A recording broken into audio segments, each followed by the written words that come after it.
पणस कटा आज पूरा मो माँ हाथ रंधा भाया लगुला बहुत टेस्टी।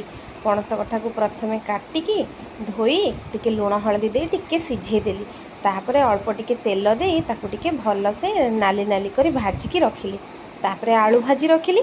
मसला पाई सुखिला लंका जीरा छोट अलैच बड़ अलैच पियाज रसुण आउ अदा ताकू टिके बाटी से लुण हलदी लंका गुंड टमाटो आउ घरे जो करी मसला बनै थाए से करी मसला गोटे चामच पकईकी भलरे परिवा कषिदेली।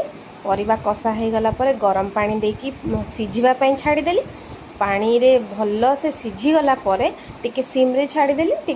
पणस कटा बढ़िया से सिझीगला गरम मसला और धनिया पत्र देकी आज आम पणस कटा तरकारी रेडी हो गला। आज पूरा मो माँ हाथ रंधा भाया पणस लगुला। आपण मानक आपण माँ को आइटमटा बहुत भल लगे निश्चित कमेंट रे जणेबे।